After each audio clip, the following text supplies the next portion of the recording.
آپ کے سامنے تشریف لاتے ہیں محترم مطلوب آوان آل پاکستان سنی تحریک کے یہ لیڈر ہیں، ترجمان ہیں، ان سے میں گزارش کروں گا محترم مطلوب آوان صاحب تشریف لائیں گے اور حب صحابہ، مدحت صحابہ، محبت صحابہ میں اپنی زبان سے آپ اور ہمارے سامنے گفتگو کریں گے۔ محترم مطلوب صاحب۔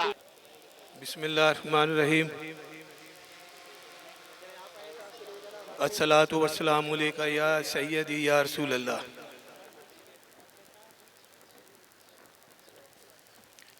معزز نوجوان، اسٹیج پہ موجود علماء اکرام،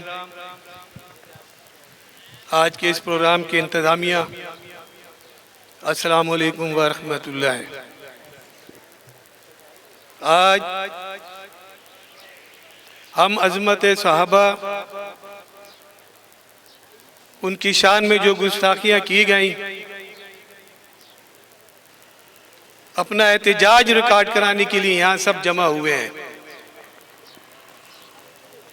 جب قرآن حکیم فرقان حمید، اللہ کی کتاب، تمام انسانوں کے لیے بھلائی، اور آپ صلی اللہ علیہ وسلم جہاں کے لیے رحمت للعالمین بن کے بھیجا گئے، اور ان کے صحابہ اکرام جو ایک گلدستے کی طرح ہیں، کچھ ناقابل اندیش لوگ، کچھ شیطان لوگ اس گلدستے کو توڑنا چاہتے ہیں، لیکن یہ ایسا نہیں ہو سکتا، اس لیے کہ صحابہ اکرام کی شان ہم سب مسلمانوں کے لیے جان اور ہماری مال و دولت سے سب سے زیادہ عزیز ہے۔ سوال یہ پیدا ہوتا ہے کہ یہ شیطانی کام ہوا کہاں سے؟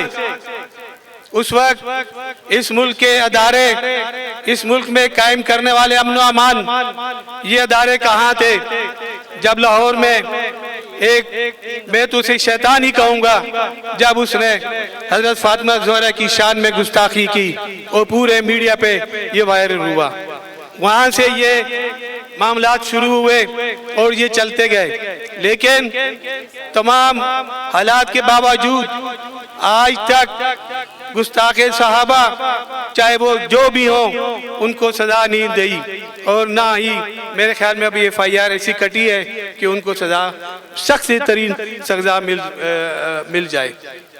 ہم اس اجتماع سے یہ مطالبہ بھی کرتے ہیں توسط سے کہ ان ایف آئی آر میں ایسی دفعات شامل کی جائیں جو کم از کم سزائے موت ہو، چاہے وہ کوئی بھی ہو، چاہے وہ جس نے بھی صحابہ کی شان میں گستاخی کی، کیونکہ ہمارا وطن عزیز جو واحد اسلامی ایٹمی ملک ہے، دفاع کرتا ہے پاک مسلمانوں کا، اس کے اندر انارکی پیدا کرنے کی، انارکی پھیلانے کی کسی کو اجازت نہیں دی جائے گی۔ مذہب کے نام پر، فرقے کے نام پہ، یہاں ہم سب الحمدللہ مسلمان ہیں، جو حضرت عمر فاروق کو مانتا ہے، جو حضرت عثمان غنی کو مانتا ہے، جو حضرت علی رضی اللہ تعالیٰ عنہ کو مانتا ہے، یہ سب پھر گستاخیاں کیسے ہو سکتی ہیں؟ ہم سب الحمدللہ مسلمان ہیں۔ حکومت وقت سے ہماری یہ درخواست ہے کہ آئندہ ایسے معاملات کو کنٹرول کرنے کے لیے اعلیٰ سطح پر ایک معزز علماء اکرام جو واقعی علماء دین ہیں، ان کے اوپر، ان پر مشتمل ایک کمیٹی بنائی جائے تاکہ ایسے واقعات آئندہ نہ ہو سکے۔ بہت شکریہ۔